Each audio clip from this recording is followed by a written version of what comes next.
सबसे पहले तो मैं मोहसिन नकवी जो मैं समझता हूँ कि हमारी सहाफ़ी कम्युनिटी के मोहसिन हैं, उनका शुक्रिया अदा करूँगा। उन्होंने हमें मुत्तहिद कर दिया। उन्होंने तक़सीम को ख़त्म करने के लिए और जो तक़सीम की कोशिश थी उससे बचाने के लिए वो सारे भी हमारे साथ खड़े हो गए। लाहौर की सहाफ़ी बरादरी इस वक्त सरापाए एहतजाज है। मोहसिन नकवी की हुकूमत के खिलाफ एहतजाज क्यों हो रहा है? निगरान हुकूमत की जानब से जो ये प्लाट स्कीम जारी की गई, इसमें बदनीयती ज़्यादा शामिल है और फलाही काम कम है। मोहसिन नकवी की सहाफ़ियों से ऐसी क्या दुश्मनी आन पड़ी कि वो जाते जाते यहाँ पे प्रेस क्लब में लोगों को सरापाए एहतजाज बनाने, क्या उनका कोई पर्सनल इंटरेस्ट है? ताकत का नशा होता है वो बड़ा ख़राब होता है। ये हमें खुद समझ नहीं आ रहा कि उनकी तरफ से कम से कम इस रवैये की, इस तर्ज़ अमल की हमें तवक्को नहीं थी कि वो इस किस्म का इकदाम करेंगे जिससे सहाफ़ियों में रंजिश पैदा हो। अभी ऐलान किया गया है गवर्निंग बॉडी की जानब से कि अगला लाएअमल यही होगा कि अब सीएम हाउस की तरफ जाएंगे और सीएम हाउस पर धरना देंगे।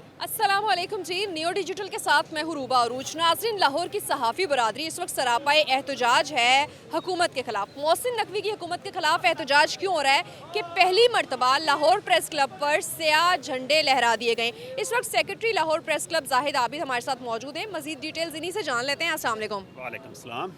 सर, ये हिस्ट्री में फर्स्ट टाइम हुआ कि स्याह परचम लहरा दिए गए लाहौर प्रेस क्लब पर, आखिर क्या वजह है? देखें, इसमें हमारी तरफ से तो सीधी सी एक बात है कि निगरान हुकूमत की जानब से जो ये प्लाट स्कीम जारी की गई, जिसे हम प्लाट स्कीम नहीं समझते बल्कि उनकी जानब से एक ऐसी साजिश समझते हैं जिसमें ना सिर्फ साफ़ियों को तकसीम करने की कोशिश की गई थी बल्कि लाहौर प्रेस क्लब के इमेज पर भी हमला किया गया था। उसी वजह से ये तमाम मसाइल पैदा हुए हैं। बाकी कोई भी हुकूमत अगर किसी भी कम्युनिटी के लिए फलाही काम करती है तो सर आँखों पर उस हुकूमत की हमेशा कदर कीमत की जाती है, उन लोगों की कदर अहमियत होती है। लेकिन जिस अंदाज़ में हम समझते हैं कि इसमें बदनीयती ज़्यादा शामिल है और फलाही काम कम है, क्योंकि इस वक्त जो तरीक़ाकार राइज है वो Punjab journalist housing foundation act के तहत पहली भी कॉलोनी जो साफ़ी कॉलोनी बनी है उसी के तहत बनी थी, और अब भी हमारा ये मुतालबा है कि Punjab journalist housing foundation act के तहत इस पर अमल किया जाए और किसी नए एडवेंचर में, किसी नए तनाज़े में ना पड़ा जाए, ताकि इससे एक तो साफ़ियों में जो तकसीम का अंसर दिया जा रहा है कि फ़लाँ साफ़ी प्लाट का अहल है, फ़लाँ अहल नहीं होगा। सरकारी अदारों को ये इख्तियार दिया जा रहा है कि वो वेरीफाई करेंगे, वो इस बात की तस्दीक करेंगे कि फ़लाँ बंदा साफ़ी है या नहीं है। तो यकीनी तौर पे हम इसके ख़िलाफ़ हैं और हमारा जो तमाम एक एहतिजाज का सिलसिला इसी चीज़ पर चल रहा है कि ये इकदाम इस तरह नहीं होना चाहिए। इसी प्रॉपरली जो राइज तरीका है उसके मुताबिक अंजाम दिया जाए। ये बताइएगा कि मोहसिन नकवी की सहाफ़ियों से ऐसी क्या दुश्मनी आन पड़ी कि वो जाते जाते यहाँ पे प्रेस क्लब में लोगों को सरापाए एहतजाज बनाने, क्या उनका कोई पर्सनल इंटरेस्ट है? अब हम ये तो नहीं कह सकते, लेकिन एक जो ताकत का नशा होता है वो बड़ा ख़राब होता है और उसमें उस नशे में लोग ऐसा एडवेंचर और ऐसे काम कर जाते हैं जिसका उन्हें पे बैक करना पड़ता है। और ये तारीख़ उठा के देख लें, हमें ये चीज़ें नज़र आती हैं कि कोई ना कोई गलती ऐसी करते हैं कि जिस वक्त ये ताकत के घोड़े पे सवार होते हैं तो इन्हें समझ नहीं आता। ये कहते हैं कि हमारा कहा हुआ हरफ आखिर होगा, उस पर हर जो सर है वो तस्लीम खम करेगा उसे, और उस पर कोई चूंचरा नहीं होगी। लेकिन वही फ़ैसले गलत साबित होते हैं, वो चाहे कोई आमर हो, चाहे जमहूरी हुक्मरान हो। उसका सवाल उससे शुरू होता है जब वो अपने आप को अक्ल कुल समझ के फ़ैसले मुसलत करना शुरू कर देता है। हमारा सिर्फ यही मुतालबा है कि मशावरत की जाए, मशावरे से बेहतर राह अख्तियार की जाए, क्योंकि इस वक्त जो लोग एहतजाज कर रहे हैं या गवर्निंग बॉडी में जितने लोग हैं लाहौर प्रेस क्लब की, उनमें ज़्यादातर को पुरानी कॉलोनी में प्लाट्स मिल चुके हैं, इसलिए उनका कोई ज़ाती इंटरेस्ट ऐसा नहीं है कि जिसमें हम कोई इनसे नया फ़ायदा लेना चाहते हैं। हमारा सिर्फ यही मुतालबा है कि मशावरत की जाए, बेहतर अंदाज में जो एक बेहतर काम करने जा रहे हैं वो बेहतर अंदाज में किया जाए। लास्टली बस ये बता दीजिएगा कि लाहौर प्रेस क्लब हमेशा कोशिश होती है कि कोई हुकूमत जो है वो सहाफ़ियों के लिए कुछ कर जाए। अब जब एक हुकूमत ने ये अनाउंसमेंट की और वो हुकूमत जो कि एक ऐसे सहाफ़ी की है जो कि खुद एक मीडिया हाउस का मालिक भी है, तो उसको तो सहाफ़ियों का एहसास ज़्यादा होगा, तो फिर क्यों मामलात एक पेज पर नहीं है?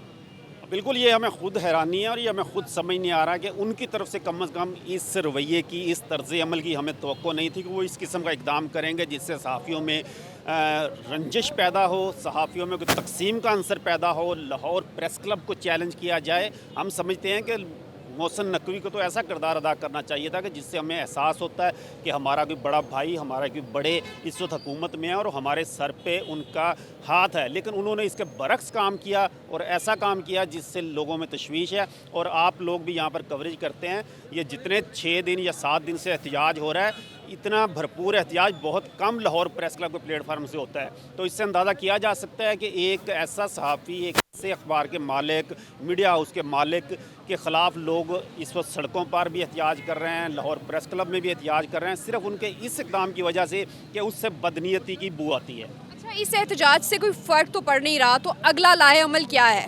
नहीं, ये ऐसे नहीं होता कि फ़र्क तो पड़ता है।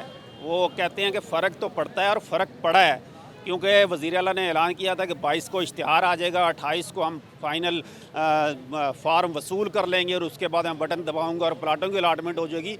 वो नहीं हो सका, तो फ़र्क यही पड़ा है। और अब अगला लाएअमल, जैसा कि अभी ऐलान किया गया है गवर्निंग बॉडी की जानिब से कि अगला लाएअमल यही होगा कि अब सीएम हाउस की तरफ जाएंगे और सीएम हाउस पर धरना देंगे। इस वक्त मेरे साथ सैयद बदर सईद मौजूद हैं, जो कि मेंबर गवर्निंग बॉडी हैं लाहौर प्रेस क्लब के। बात करते हैं और जानते हैं कि मामला है क्या, क्यों इतनी लड़ाई हो रही है। बिस्मिल्लाहिर्रहमानिर्रहीम। सबसे पहले तो मैं मोहसिन नकवी, जो मैं समझता हूँ कि हमारी सहाफ़ी कम्युनिटी के मोहसिन हैं, उनका शुक्रिया अदा करूँगा, क्योंकि तो इनके खिलाफ एहतजाज कर रहे हैं? नहीं, मैं तो शुक्रिया अदा करूँगा ना। उसकी वजह यह है कि फ़ेज़ 2 का जो मामला था, जो हमें इलेक्शन में इतने लोग नहीं नज़र आए, इतनी ज़्यादा बड़ी कम्युनिटी में सहाफ़ी कम्युनिटी बाहर नहीं निकली फ़ेज़ 2 की, जो आज मोहसिन नकवी के इन इक़दामात की वजह से बाहर आ गई है। तो अगर उन्होंने हमें मुत्तहिद कर दिया, हमारा वो काज जो अब आने वाली हुकूमत को, उस पर पूरी कुछ ना कुछ करना पड़ेगा, क्योंकि जितना बड़ा रद्द-ए-अमल सामने आ गया, जिस तरह से न्यूज़ रूम छोड़ के लोग बाहर आ गए, जिस तरह से लोग अपने घरों से निकल आए, तो मैं समझता हूँ कि मोहसिन नकवी साहब का ये क्रेडिट है कि उन्होंने एक ऐसे मसले को जो कई सालों से चलता आ रहा था, उसको ज़िंदा कर दिया है, सहाफ़ियों को मुत्तहिद कर दिया है कि मतलब अब नज़रअंदाज नहीं किया जा सकता फ़ेज़ 2 को। इसी तरह दूसरी काफ़ी अरसे से कोशिशें थीं कि सहाफ़ी बरादरी को तकसीम कर लिया जाए, किसी तरह से इस्तेमाल कर लिया जाए, इसमें मुख्तलिफ ग्रुप्स बना दिए जाएँ। आपको पता है कि हमारी कई यूजेज़ और कई मामलात इस तरह के थे।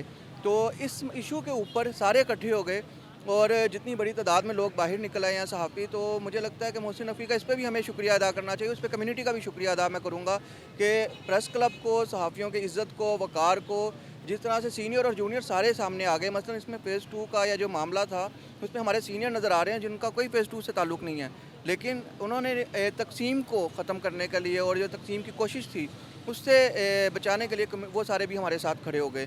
तो मोहसिन नकवी की वजह से आज लाहौर प्रेस क्लब मुत्तहिद है, तमाम सहाफ़ी इकट्ठे हैं, तमाम ग्रुप्स ख़त्म कर दिए गए और एक तरह से हर ग्रुप का बंदा यहाँ पे आ गया कि इस मसले पर हमारी कोई सियासत नहीं है, कोई ग्रुपिंग नहीं है, हम सब एक हैं।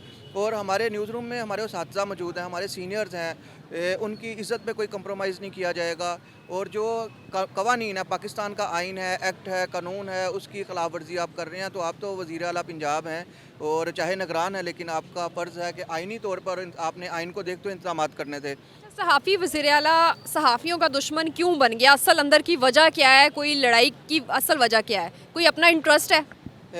देखें, मोहसिन नकवी साहब ख़ुद बहुत सीनियर सहाफ़ी हैं और उसके बाद वो, लेकिन मुझे लगता है कि शायद वो जो सफ़र उन्होंने तय किया एक सहाफ़ी से मालिक तक का, और उसके बाद भी हालांकि मालकान में बहुत अच्छे मौजूद हैं लोग जिन्होंने सहाफ़ियों के लिए बड़ी रिलीफ दी है और अपने उनको बड़ा देखते हैं, अपने बच्चों की तरह देखते हैं। तो लेकिन कभी कभी माँ भी सौतेली मिल जाती है, तो कभी कभी कोई ऐसी भी आ जाता है जो बच्चों को खा जाती है और अपने ज़िंदा रहने के लिए, तो शायद वो एक इस तरह से भी हमने इसको देख लिया सूरत हाल को। लड़ाई कोई नहीं है, मोहसिन नकवी साहब काबिल इज़्ज़त है हमारे लिए।